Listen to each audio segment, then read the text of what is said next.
Picture this, a sun-drenched Italian island, breathtaking cliffs plunging into a turquoise sea, and luxurious villas dotting the landscape. This is Capri, a glamorous modern-day paradise. But 2,000 years ago, this idyllic island held a dark, terrifying secret. It was the personal playground of one of Rome's most enigmatic and feared emperors, Tiberius. And hidden within its beauty was a place of unimaginable horror. A place some call his secret torture chamber. Forget what you think you know about Roman emperors. The story of Tiberius on Capri is a descent into paranoia, cruelty, and absolute power that will send shivers down your spine. So, who was Tiberius? He was the successor to the great Augustus, the man who founded the Roman Empire. But Tiberius was nothing like his predecessor. He was gloomy, reclusive, and deeply suspicious of everyone around him. He inherited an empire at the height of its power, but he saw conspiracies and traitors in every shadow. In the year 27 AD, he did something unprecedented. He abandoned Rome, the bustling heart of his empire, and retreated to the island of Capri, where he would rule from a distance for the last decade of his life. He built a dozen villas across the island, but the grandest of all was the Villa Jovis, perched atop the highest peak. It was from this isolated fortress that the whispers of his cruelty began to spread. The ancient Roman historians, like Tacitus and Suetonius, paint a chilling picture of Tiberius's life on Capri. They describe an aging emperor consumed by paranoia.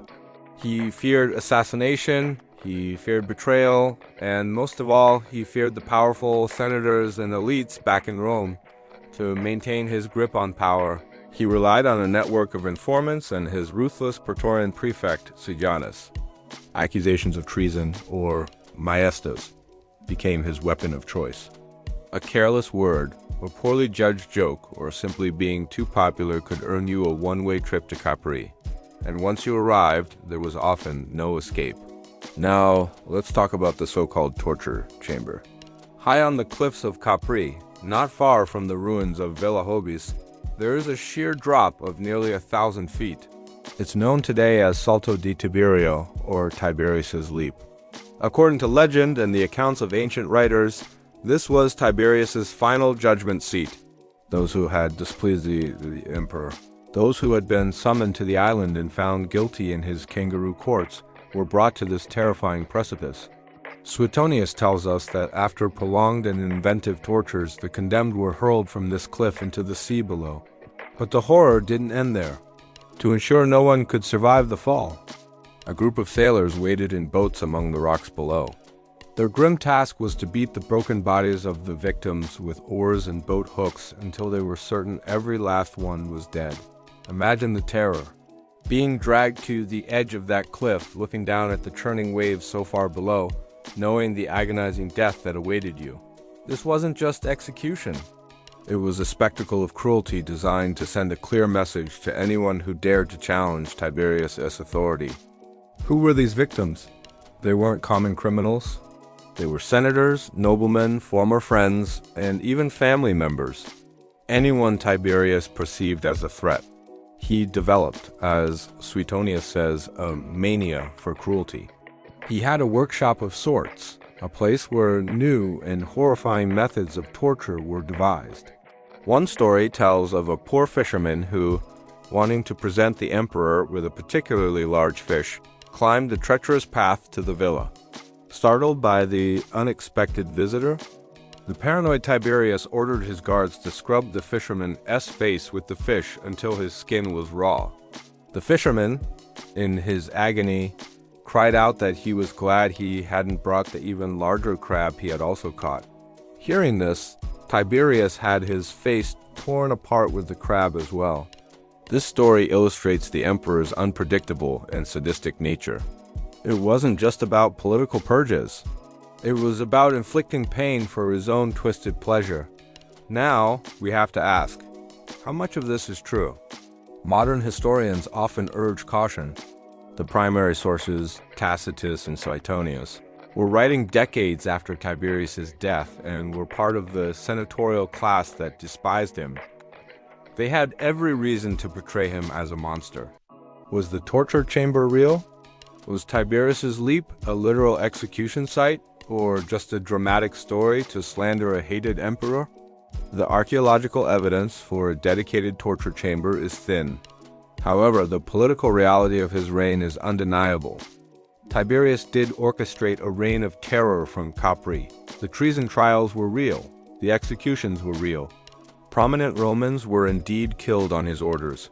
Whether they were all thrown from a specific cliff is a matter of historical debate, but the essence of the story, the extreme cruelty and paranoia of a ruler in isolation, is almost certainly true.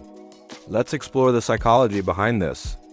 Why would a powerful emperor retreat from the center of his world and indulge in such depravity? Tiberius had a difficult life. He was a successful general, but was always overshadowed by others.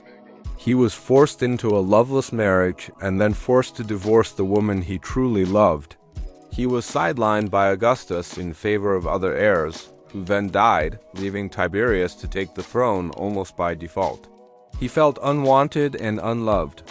When he finally gained ultimate power, it was coupled with a deep-seated insecurity. On Capri, surrounded only by those he chose, he could finally unleash the bitterness and resentment that had been building for decades. The island wasn't just a retreat. It was a bubble where his darkest impulses could run free, unchecked by the social and political constraints of Rome. The story of Villa Jovis and Tiberius' leap serves as a powerful reminder of how absolute power can corrupt absolutely. Tiberius wasn't born a monster. He was a product of a brutal and unforgiving political system. His story shows us the dark side of the Roman Empire, the fear that lurked beneath the surface of the Pax Romana.